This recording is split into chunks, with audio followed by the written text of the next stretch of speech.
एक अहम सीन है जब अविनाश कामत, मोहित रैना वो अपने फेलो फ्रीलांसर से कहते हैं कि देखिए हमारा ये जो एक्सट्रैक्शन प्लान है, बस we have a very small window to execute this. उसके बाद ज़्यादा कोई डिस्कस नहीं होती है, लेकिन जो इनके एक साथी है गुरुंग, वो अविनाश से कहते हैं कि सुनने में तो आपका प्लान काफ़ी डुएबल लगता है, बट देन ऑब्वियसली ही पॉइंट्स आउट सम 5-6 थ्रेट कि अगर ये हो जाए, अगर ये हो जाए, एक भी चीज़ अगर गलती हुई तो यहाँ पे पूरे प्लान का भरता बन जाएगा जैसा।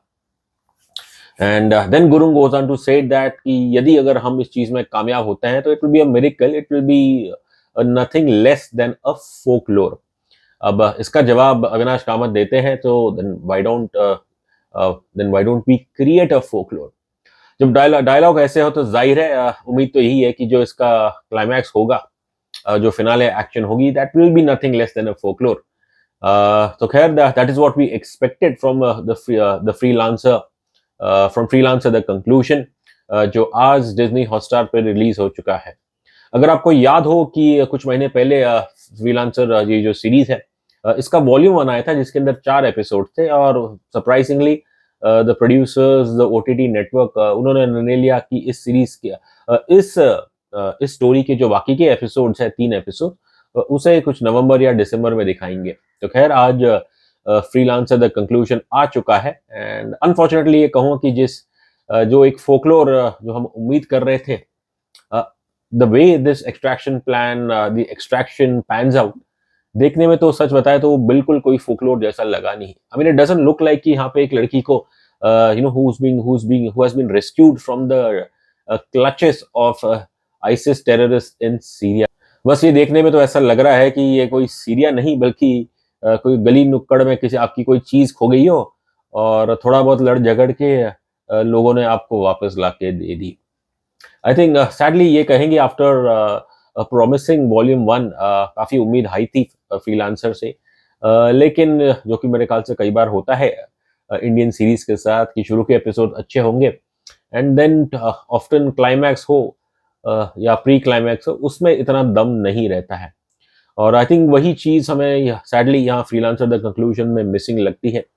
इट लैक्स इज प्लान तो शायद अच्छा था, but just in terms of the action choreography, the sequence, जिस तरह से ये लिखे गए, एक्सिक्यूट किए गए, वो देखने में बिल्कुल आपको ऐसा नहीं लगेगा कि अविनाश कामत ने एक भोली भाली लड़की इनायत खान, कश्मीरा परदेशी को सीरिया आइसिस की चंगुल से बाहर निकाला है। तो आई थिंक सीरीज में ये जो कंक्लूजन है, लास्ट 3 एपिसोड, ये वहीं पे मार खाते हैं। ओवरऑल मैं कहूंगा जो फ्रीलांसर का एटलीस्ट ये स्टोरी तो अब समाप्त हो चुकी है। सो ओवरऑल आई वुड से कि जो फ्रीलांसर 7 एपिसोड्स की फिर जो ये सीरीज है, I think because of a very, I would से, एवरेज लास्ट 3 एपिसोड्स, हमारा ओवरऑल एक्सपीरियंस भी शायद इसमें थोड़ा कम हो जाता है। I think obviously the blame has to come down to writer Ritesh Shah, producer Neeraj Pandey.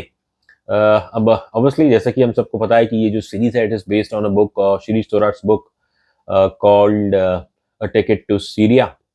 और वो बुक तो खैर हमने पढ़ी नहीं है, लेकिन जो चीजें हमें यहाँ देखने को मिलती है द फ्रीलांसर द कंक्लूजन में, I don't know whether they are part of the book as well, but what we see in the series, the final 3 episodes of this series, it is very very average, very very, I would say illogical. कुछ चीजें ऐसी है, बस ज्यादा जिक्र नहीं करना चाहूंगा, कि आपको सोचने की मजबूर करती है कि इसका पर्पस क्या है। खैर, एंड में थोड़ा खुलासा होता है कि क्या पर्पस था, but was it convincing right from the beginning? अब ये क्या है, खैर इसका मैं खुलासा नहीं करूंगा, जब आप सीरीज देखेंगे तो बेहतर पता चलेगा। बस ये कहूंगा कि ओवरऑल ये जो लास्ट 3 एपिसोड है, इसकी राइटिंग वहां पे ये काफी डिसअपॉइंट करती है, and in terms of execution and in terms of strategy and the execution of the screen play, वो बिल्कुल बिलो बिलो एवरेज है। It just reduces freelancers to another average Indian web series. Is एक जो volume 1 आया था, उसे देख के तो ऐसा लगा कि ये कुछ इंटरनेशनल स्तर का लग रहा है, बट ये कहूंगा कि इसके जो फाइनल 3 एपिसोड है, वो एक typical average Indian web series की तरह निकल के आते हैं। परफॉर्मेंस की अगर बात करूं तो Mohit Raina, as he was the rock in the volume 1, और यहाँ पे भी बस I think he is also hampered by poor writing. जहां उम्मीद थी कि हमें कुछ डेडली कॉम्बैट सीन देखने को मिलेंगे, जो आपको एक्शन देखने को मिलती है वो बिल्कुल एकदम बेसिक सी लगती है। कहीं भी इस फाइनल 3 एपिसोड्स में जितनी भी एक्शन होती है, उसे देख के आपको एक टेंशन, ऐसा माहौल सा नहीं लग रहा है कि ये सीरिया में जा रहे हैं या सीरिया में आ चुके हैं। एंड ये इस लड़की इनायत खान जिसे धोखे से वहाँ फँसा के वहाँ ले गए थे। तो वो आई थिंक एक जो फ़ियर फैक्टर होना चाहिए जो कि वॉल्यूम 1 में था, वो आपको यहाँ पे बिल्कुल देखने को नहीं मिलता है। खैर लेकिन फिर भी मैं ये कहूँगा कि Mohit Raina is a very good actor, very intense actor. और भले ही राइटिंग इतनी स्ट्रॉन्ग ना हो, बट वो अपनी तरफ से पूरी कोशिश करते हैं इन फाइनल 3 एपिसोड्स में जान डालने के लिए। कश्मीरा परदेशी आपको उनका एक अनोखा रूप देखने को मिलेगा इन फाइनल 3 एपिसोड्स में। वो क्या है मैं बताना नहीं चाहूँगा। बस उसके पीछे का लॉजिक क्या है वो तो टू बी ऑनेस्ट इतना कुछ खास हम समझ नहीं पाए। कुछ चीज़ें हैं जो आपको शायद शॉक करेगी, हैरान करेगी इन फाइनल 3 एपिसोड्स में, where you get to see an all together new Kashmira परदेशी।